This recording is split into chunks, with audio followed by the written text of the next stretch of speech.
وكلا دقيتني أو إني جلكبا أنا دقاجبت وأنا تولي غافين جلكبا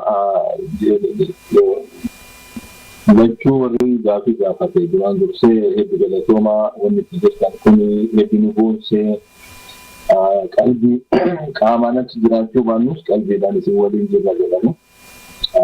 Gaafiin jalqabaa waa'ee hammarreessa lafa jedhamutti namoottiin Oromootiin jeenosaayiid bakka tokkotti reeffa nama hedduutu mul'ate.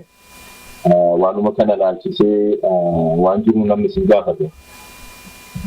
Inni lammaffaa gaafiin lammaffaa nuti dhaabni Oromoo biyya keessa socho'u ka beeknu dhaaba keessan kana dhaaba biraa mootummaa wayyaanee fakkeessuudhaaf dhaabootii maqaa Oromootiin himamanni dhageenya kan akkamirraa quba qabdanii yoo dhaaba walaba ta'an akkuma kanaan dura OPCO fi federaalistiin tokko ta'an waliin hojjechuu waan akeeksin qabdan jiraanii waan jedhu يوم هو بتاع بوكلا. واتير. سلام نفاري. قابل سلام نفاران كار.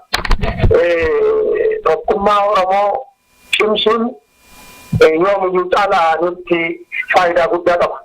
إنجا كيسس بيجالا. نوي أول كمان نوالي كاركوال كمان نيادم نوالي.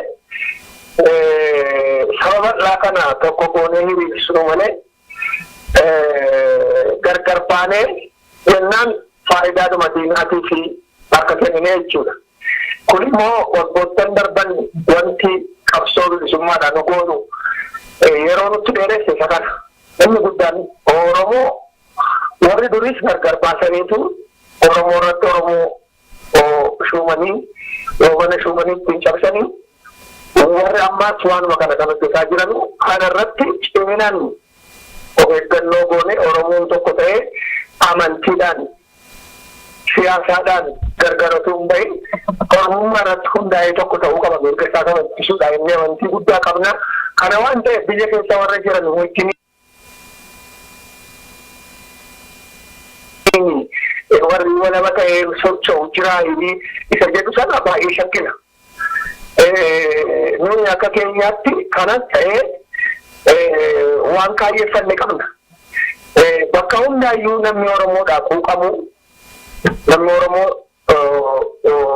mirga Oromootiin falmuu yaadu mirga isaatii mirga mataa isaatii mirga ijoollee isaatii garee saba isaatii falmuu namni yaadu waliin akka hojjetu waamicha goonee fakkeenyaaf paartilee tokko tokko warra mootummaanis dhaabee sochoosaa ture jiru turanii hiriira isa duraanii isa maaster pilaanii irratti isaanuma hirmaachisnee waamicha goonee fi kora sabaa waamnee achirratti akka isaan argaman goonee gaaffii waliin dhiyeessinu sanarratti akka isaan chaappaa isaanii godhanii mootummichatti keessan goonee kanarraan kan ka'e mootummichi siishattii keessaa galcheedha attamiin otoo horiisinii kennaa jirru akkana gootu waan jedhu innoo fuula isaanitti gurraacheseera.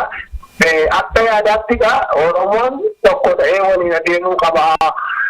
Isa jedhu sana bal'ina waan irratti hojjechaa jirra. Warrumti mootummaan dalayyuu waliin hojjetanii akka iddootti galmaa'anii achitti hojjetaa jiran kuni yaadni isaanii kanarraan kan ka'e amma haala amma jiru kanaanii quuqqaan Oromoo isaanitti dhaga'amaa jiraatti fakkaata. Namoota tokko tokkotti baay'ee mitigaa. Jarri sun gaarsaa guddaa kaffalaa jiru. Fakkeenyaaf gaazexeessonni Oromoo waa'ee maaster pilaanii irratti jirurraa ari'atamaniiru. Amma dheengadduma kanayyuu namoonni lama qeeqessaan tokkoo fi teeknishaaniin tokko rooba irratti rasaasaan rukutamanii du'aniiru.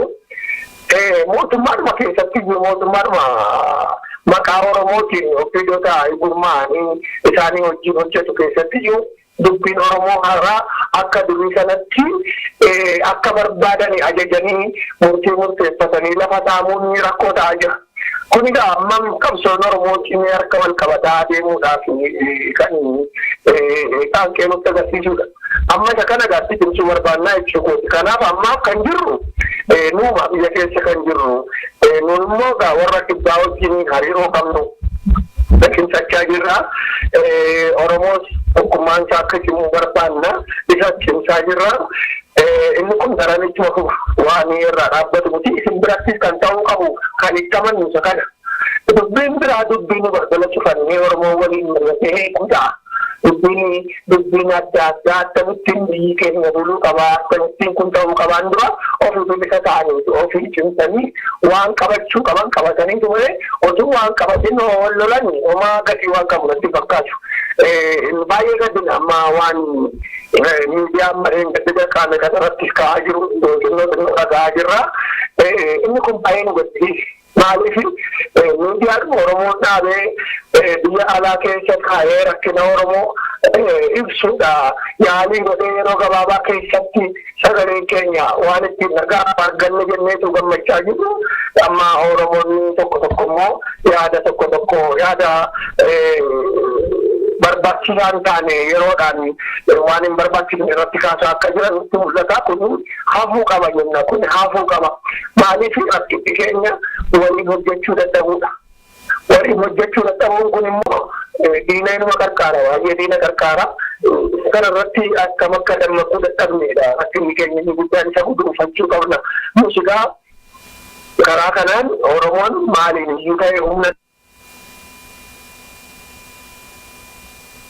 tumsa walii ta'ee adeemuu qaba malee rakkinni jirus immoo ofii isaatiin mari'atee hiikoo kennuufii qaba malee meeshaa ta'ee ol diiguun barbaachisaa akka hin taane itti amannaa. Yeroonis wanti inni yeroon kun nu gaafatus kanaadha. Tokkummaa Oromoo cimsuun baay'ee barbaachisaadha. Isa kana irratti hojjechaa jira. Karaa biraatiin Amaareessaa irratti kan ta'e namoonni kanaan dura du'anii achitti awwaalamanii mootummaan achitti awwaalee kaampii waraanaa keessatti awwaalee achitti argaman jedhamu sana nus dhageenyeerra. Garuu qulqullaa'ee itti gaafatamni isaa kanuma mootummaa kanaa ta'a malee nama biraa nama itti qabee ajjeesee jiru taa'ee achitti godhu eenyuun jiru. Egaa isinis nus taanee gara fuulduraatti waan kana irratti qulqullinaan ragaa isaa dhiyaatee gaaffii keenya dhiyeessannee duuti obbolaa keenyaa kun irratti akka inni dhiyaatu addunyaatti akka ta'u gochuudhaan carraa tokko gochaa jira. Inni kun haala inni nu milkaa'u ibsuu yaalla. Ammaaf garuu wanti nu dhageenye akkuma miidiyaatti isin dhageessan sana dhageenye malee qulqulluutti eenyufaadhaa gaafa kam kana ta'e isa jedhu sana kan warri godhan mootummaa akka ta'an beekna. Garuu eenyufa akka ta'an wanti barame hin jiru. Egaa isa gara fuulduraatti in hordofnee waan ta'uu qabu walumaan hojjenna.